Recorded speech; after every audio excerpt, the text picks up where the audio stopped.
আসসালামু আলাইকুম। আমার নতুন একটা ব্লগে আপনাদের সবাইকে স্বাগতম। আমি আজকে আপনাদের দেখাবো যমুনা নদীর কাশফুল আর যমুনা নদীর পাড়ের মানুষ কীভাবে কষ্ট করে এক একটার থেকে মানে এক জায়গা থেকে আরেক জায়গায় গেলে তাদের নৌকার সাহায্যে যাইতে হয়, নৌকা নিয়ে যাইতে হয়। দেখেন আমি দেখাই, এই যে মাল সামানদের নিতেছে, এটা ওইদিকে এলাকা আছে, ওই এলাকার থেকে মাল সামান্য সব হয় না, এদের ডিম তারপরে যে আটা সব কিছু লোড করতেছে, টাঙ্গাইল পাঠাবে।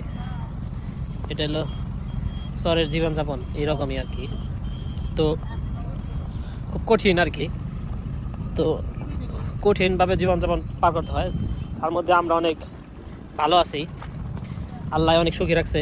এই জন্য আমরা মানে যারা টাঙ্গাইল আছি, শহরে আছি, ভালো আরামায়েশ সে জীবনযাপন করতে, তারা সবাই বলি আলহামদুলিল্লাহ। তারপর সবাই আল্লাহ শুক্রিয়া আদায় করা দরকার, আলহামদুলিল্লাহ। তো শুক্রিয়া আদায় করি। তো এটাই আর কি। আর কীভাবে কষ্ট করে সেটার চিত্র তো আমি দেখাইলাম, আরও আছে। ওই যে নৌকায় মানুষ চাইতেছে, এগুলো নৌকা তৈরি, প্রতিটা গন্তব্য স্থান আছে। ওই যে ওইদিকে চর পড়ছে, চরের মাঝখানে ওনারা থাকে, এইভাবে যাতায়াত করে। তো আমি দেখাই, এইদিকের চরে, এইদিকে নদীর কোনো কোল কিনারা নাই, সব মানে অনেক দূরে দূরে বাসা, মানে চর পড়ছে এক একটা। যাই হোক, আমি দেখাই যে মানুষ, এই যে দেখেন আপনার নৌকা ছাইড়া দিল, এটা যাবে এক একটা গ্রামে। এই যে দেখেন মাল সামানা নিয়ে যাইতেছে, দেখতে পাচ্ছেন? এই যে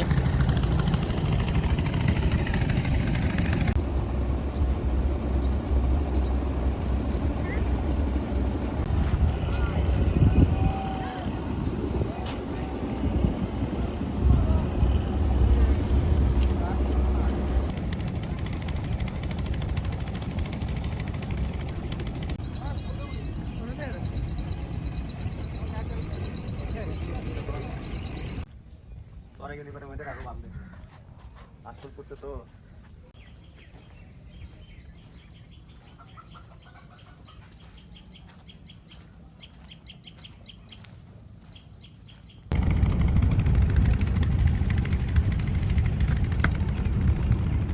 এটা হলো চরের মাঝখানে যাদের দোকান আছে, তারা মাল সামানা নিয়ে যাচ্ছে নৌকাতে, এটা লোড করতেছে।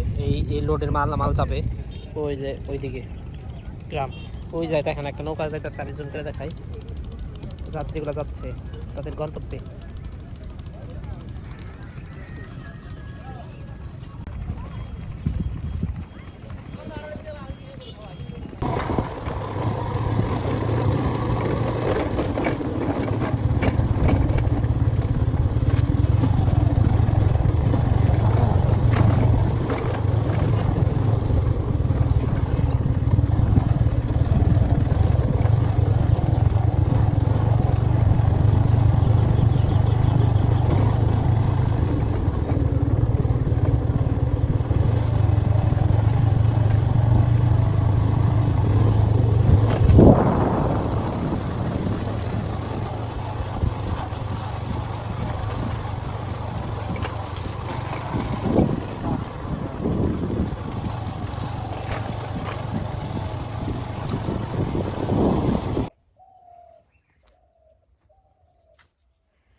কাশফুলের নরম ছোঁয়া,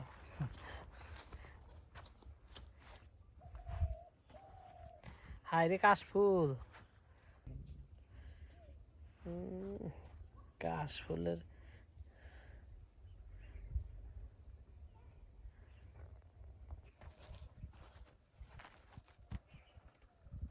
এত কাশফুল আমি একসাথে দেখি নাই কোনোদিন। হ্যাঁ, একটু একটু কাশফুল দেখি, কিন্তু এত কাশফুল দেখি নাই কোনোদিন।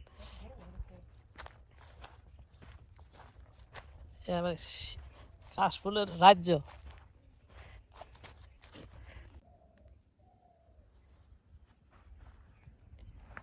আকাশে একদম নীল।